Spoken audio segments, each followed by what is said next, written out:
Halo sahabatku yang terkasih, jumpa lagi bersama saya John Sung, Jesus My Savior. Sahabatku yang terkasih, terima kasih sudah menonton channel YouTube saya. Dan kiranya penjelasan firman Tuhan yang saya sampaikan boleh sungguh mencerahkan, memberi pengetahuan, dan menguatkan iman Anda terhadap Alkitab satu-satunya firman Tuhan. Nah, berhubung banyak pertanyaan dari teman-teman yang follower tentang baptisan, saya harus menjelaskan mengenai posisi saya tentang pembaptisan. Tidak ada maksud untuk menyinggung siapapun, tetapi tujuan saya adalah untuk menggali Alkitab dan menjelaskan kebenaran firman Tuhan sesuai dengan Alkitab. Baik, sahabatku dimanapun Anda berada, kita akan membahas mengenai upacara pembaptisan. Sekali lagi saya mau katakan bahwa pembaptisan adalah perintah yang Tuhan Yesus katakan, pergilah jadikan semua bangsa muridku dan baptislah mereka dalam nama Bapa, Anak dan Roh Kudus. Baptisan bukanlah sebuah upacara yang sakral, sakramen, tapi bagi saya ini adalah ordinans. Ini adalah perintah Tuhan yang mensimbolkan atas Injil Tuhan. Sebelumnya, mari kita bahas dulu mengenai konsep yang salah mengenai baptisan. Konsep yang salah mengenai baptisan adalah ada yang beranggapan baptisan itu bisa menyembuhkan, bisa membuat orang yang sakit jadi sehat kembali, disembuhkan dari berbagai macam penyakit, sehingga banyak orang berbondong-bondong membawa orang-orang sakit untuk dibaptis karena mereka berpikir bahwa baptisan itu bisa menyembuhkan. Kemudian ada juga yang berpandangan bahwa baptisan itu untuk kekebalan tubuh, yaitu seperti kita vaksin imunisasi saja. Jadi kalau sudah dibaptis, maka tubuh akan kuat, sehat, tidak ada berbagai macam penyakit yang bisa mengganggu. Oleh sebab itu harus dibaptis supaya untuk imunitas tubuh. Nah, ini konsep yang salah. Ada juga yang berpandangan bahwa masuk surga harus dengan baptisan. Jadi mereka mendafsirkan bahwa masuk surga harus dengan baptisan. Barang siapa percaya dan dibaptis akan diselamatkan. Tapi barang siapa tidak percaya akan dihukum. Jadi mereka ambil istilah dibaptis dan percaya akan diselamatkan, maka percaya saja tidak cukup, harus dibaptis. Padahal ayat di bawahnya ditambah kalimat, barang siapa tidak percaya akan dihukum. Tidak berkata tidak percaya, tidak dibaptis, akan dihukum.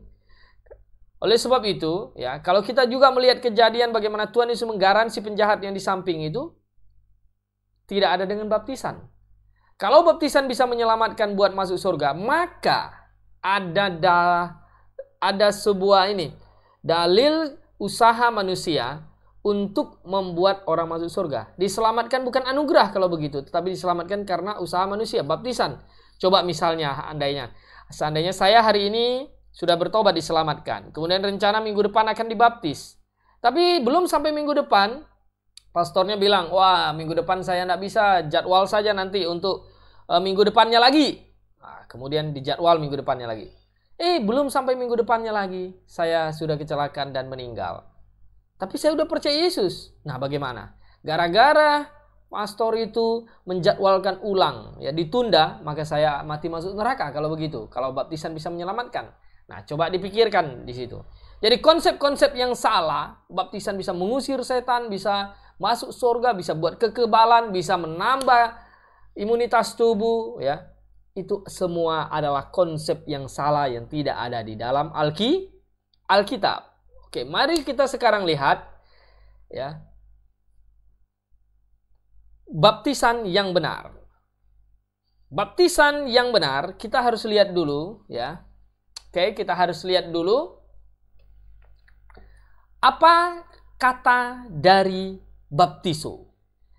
Kalau kita lihat di sini di layar ini ada kata beta, alpha, pi, tau, iota, sigma, dan omega. Baptism. Sebenarnya kata baptiso ini tidak diterjemahkan, tetapi hanya diganti hurufnya saja. Menjadi baptism. Di dalam King James Version seharusnya kalau mau diterjemahkan bahasa Inggris itu immerse, to dip. Nah, begitu. Karena dasar katanya adalah dari kata bapto. Bahasa Inggrisnya to deep in, to immerse. Kalau kita lihat Lukas pasal 16, kalau kita lihat Lukas pasal 16, ya, ada dikatakan tentang bapto, tentang baptisan. Oke. Dasar katanya dari bapto, lalu di sini berkata, lalu ia berseru, katanya, Bapa Abraham, kasihanilah aku, suruhlah Lazarus supaya mencelupkan ujung jarinya. Jadi kata mencelupkan itu dari kata dasar bapto, baptiso, artinya menyelamkan, memasukkan sesuatu ke dalam air. Kemudian kalau kita lihat juga di dalam Yohanes pasal yang ke-13, ayat yang ke-26, ya, kita melihat bahwa jawab Yesus, dialah itu yang kepadanya aku akan memberikan roti sesudah aku mencelupkannya. Dari kata dasar bapto di situ. Berarti kalau kita lihat dari terminologi katanya, ya, baptiso, baptism itu artinya memasukkan sesuatu ke dalam air, menyelamkan. Ya, itu kata yang benar dari etimologi katanya. Oke. Kemudian kalau kita melihat, ya, di dalam perjanjian baru, ya, perjanjian baru kita melihat kisah para rasul. Kalau kita melihat kisah para rasul, di sini ada dikatakan sebuah kejadian tentang baptisan, ya. Jadi ceritanya tentang Filipus berbicara dengan sida-sida Etiopia. Di ayat yang ke-35, Kisah Rasul pasal 8 berkata, maka mulailah Filipus berbicara dan bertolak dari nas itu memberitakan Injil Yesus kepadanya. Jadi Filipus memberitakan Injil Yesus kepada sida-sida di Etiopia. Mereka melanjutkan perjalanan mereka dan tiba di suatu tempat yang ada air. Lalu kata sida-sida itu, lihat di situ ada air. Apa halangannya jika aku dibaptis? Saud Filipus, jika Tuhan percaya dengan segenap hati, boleh. Jawabnya, aku percaya bahwa Yesus Kristus adalah anak Allah. Nah, di sini kita melihat bahwa mereka berjalan sampai di tempat yang ada air. Tentu tempat yang banyak air. Keduanya turun ke dalam air. Dan halangannya apa dibaptis? Tidak, jika Tuhan percaya. Berarti syarat baptisan itu adalah orang yang sudah percaya. Diinjilin dulu, diberitakan Injil, dia percaya, baru dibaptis. Nah, kemudian, ya, kita lihat lagi, ya, Matius pasal 3 ayat yang ke-6 juga ada berbunyi demikian. Ini kisah bagaimana Yohanes Pembaptis, ya. Pada waktu itu tampillah Yohanes Pembaptis di padang gurun Yudea dan memberitakan, bertobatlah sebab kerajaan surga sudah dekat. Ya, kemudian Yohanes memakai jubah bulu unta dan ikat pinggang kulit dan makanannya belalang dan madu hutan. Maka datanglah kepadanya penduduk dari Yerusalem, dari Yudea, dari seluruh daerah sekitar Yordan. Lalu sambil mengaku dosanya mereka dibaptis di sungai Yordan. Oke? Mereka dibaptis di sungai Yordan. Syaratnya itu apa? Percaya, bertobat. Nah, orang yang datang kepada Yohanes Pembaptis harus orang yang mengaku dia bertobat dan percaya kepada Tuhan Yesus Kristus. Terus lihatlah anak domba Allah penghapus dosa manusia. Dia harus percaya Yesus Kristus telah akan dimatikan, dihukumkan di kayu salib menebus dosanya. Jadi Yohanes Pembaptis menuju kepada Mesias, Yesus Kristus itu. Harus bertobat dan percaya, maka memberi diri dibaptis. Nah, mungkinkah baptisan itu ada ibu-ibu yang bawa anak bayinya untuk dibaptis? Kan tidak ada indikasi itu, ya. Kemudian kita lihat juga, ya, Matius 3:16-nya itu, sesudah dibaptis Yesus segera keluar dari air. Pada waktu itu juga langit terbuka, ia melihat Roh Allah seperti burung merpati turun di atasnya. Jadi keluar dari dalam air, berarti ini bagaimana kalau cuma pakai semangkuk air, dicepret-cepret, dijiprat, atau pakai tembak pistolnya, tus. Baptisan itu kita tidak ada temukan di dalam Alkitab cara seperti itu, ya. Oke. Kemudian kita lihat lagi, ya. Baptisan itu di dalam Kisah Para Rasul pasal yang ke-9 ayat yang ke-4. Kisah Rasul 9 ayat 4, ya.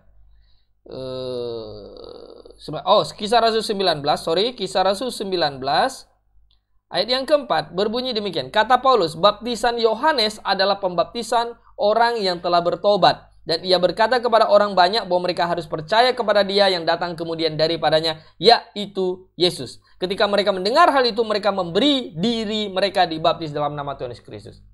Jadi harus bertobat dan percaya kepada Tuhan Yesus Kristus, memberi diri dibaptis. Kita sendiri yang rela memberi diri kita dibaptis. Bukan orang lain yang paksa kita untuk dibaptis. Bukan orang lain yang bawa kita untuk dibaptis. Tapi kita sendiri rela menerima Tuhan Yesus Kristus, siap untuk menjadi murid Yesus, dan memberi diri dibaptis.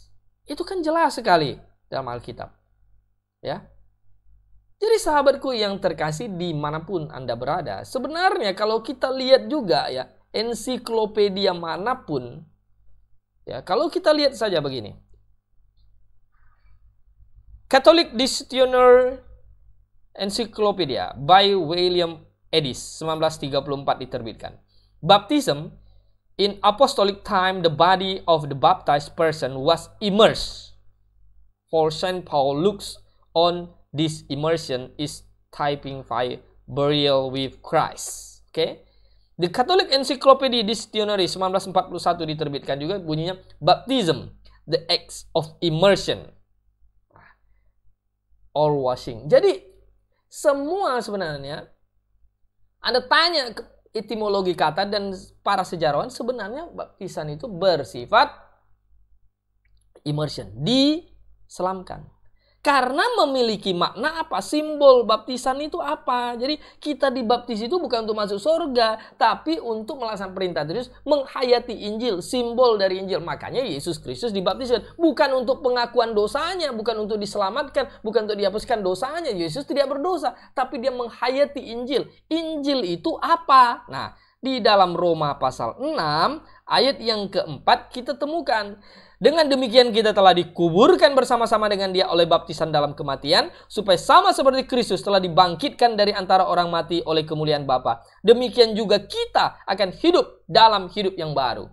Dikuburkan dalam kematiannya dan dibangkitkan. Jadi baptisan itu adalah simbol dari Injil. Kematian, penguburan, dan kebangkitan. Lalu kalau kita tembak-tembak air begitu ke muka orang, itu simbol apa coba? Ini simbol apa? Saya setuju baptisan tidak menyelamatkan. Baptisan tidak buat masuk surga. Tapi hanya simbol. Yes, simbol. Tapi simbolnya pun harus benar. Sama seperti dalam perjanjian lama. Allah memerintahkan ambil seekor domba. Domba itu disembelih sambil mengaku, bertobat, percaya kepada Mesias yang akan datang. Domba, simbolnya domba. Boleh nggak pakai babi? Ya, tidak boleh. Boleh nggak pakai kelelawar? Ya tidak boleh. Simbolnya domba. Nah, dalam Alkitab kita temukan baptisan itu adalah simbol dari kematian, penguburan, dan kebangkitan. Nah, dalam Kolose pasal 2 juga kita temukan hal itu, gitu loh. Bukan cuma di satu ayat saja. Kolose 2 ayat 12. Karena dengan dia kamu dikuburkan dalam baptisan, dan di dalam dia kamu turut dibangkitkan juga oleh kepercayaanmu kepada kerja kuasa Allah yang telah membangkitkan kita dari antara orang mati. Jadi, mensimbolkan kematian, penguburan, dan kebangkitan. Jadi sahabatku, dimanapun Anda berada, bagaimana oleh sebagian orang itu bisa memiliki konsep mengenai baptisan yang salah. Nah, ada lagi yang baptisan bayi. Sekarang saya tanya, baptisan bayi. Bayi itu dibaptis supaya apa coba? Supaya masuk surga? Supaya tidak diganggu setan? Supaya dia sehat? Vaksin seperti imunisasi? Demikian juga baptisan orang sakit. Baptisan telah menyebabkan banyak orang salah faham sehingga memasukkan orang ke neraka. Ibu-ibu sebenarnya ceritanya itu adalah karena mereka menganggap baptisan itu bisa menyelamatkan, bisa menambah imunitas tubuh, tidak diganggu setan buat masuk surga. Maka konsep inilah membawa ibu-ibu berbondong-bondong bawa anak bayinya pergi dibaptis. Karena waktu mau dibaptis, pastornya bingung. Kalau anak bayi oek begini diselam bisa mati kesedak. Kalau begitu kita ambillah cara cipratkan saja pakai semangkok air. Itu sebenarnya munculnya. Demikian juga orang yang terbaring di ICU. sakit, selang dipasang ke hidungnya, di mulutnya. Yang dia butuhkan itu bukan baptisan, yang dia butuhkan itu adalah iman, bertobat dan percaya kepada Tuhan Yesus Kristus sungguh-sungguh, mengaku dosa, menyesal dan percaya Yesus. Bukan baptisan. Penjahat di samping Tuhan Yesus Kristus, Tuhan Yesus tidak berteriak kepada Yohanes, Petrus, cepat ambil air, baptis dia. Kan tidak. Atau cepat turunkan dia, selamkan dia sebelum dia mati. Kan tidak. Ini konyol gitu loh. Jadi baptisan bayi, baptisan orang sakit, ini sebuah kesalahan yang fatal. Oke, kalau kita pakai, oke, bukan untuk keselamatan. Jadi untuk apa? Oh, anak perjanjian. Oke lah, terbangunlah semua cerita-cerita, argumen-argumen yang tidak ada dasar sebenarnya. Maka saya melihat bahwa konsep baptisan karena salah inilah menyebabkan orang banyak masuk neraka. Karena mereka berpikir saya sudah dibaptis oleh pendeta ini, pendeta itu, udah dibaptis dari bayi, maka inilah yang menyebabkan banyak orang akhirnya salah beriman. Sahabatku yang terkasih di dalam Tuhan, konsep yang benar itu adalah baptisan itu menggambarkan Injil, penyaliban, penguburan, kebangkitan, dan kenaikan. Ayat yang tadi kita sudah baca. Menghayati Injil, konsep yang benar. Injil itu adalah pertobatan dan iman. Saya bertobat, dulu saya berdosa, saya bertobat, selesai. Kemudian saya percaya kepada Yesus Kristus. Terima kasih Yesus Kristus, Engkau telah mati di kayu salib, telah menebus semua dosa saya. Saya mau beriman, saya mau percaya kepadamu sungguh-sungguh, saya tinggalkan dosa, saya mengikut Engkau dengan setia. Iman, percaya. Itu kita diselamatkan karena anugerah oleh iman, bukan oleh usaha manusia, tapi oleh iman. Oke? Nah, penerapan baptisan yang benar itu harusnya bagaimana? Penerapan baptisan yang benar itu adalah terhadap orang yang telah dibenarkan, telah bertobat dan percaya.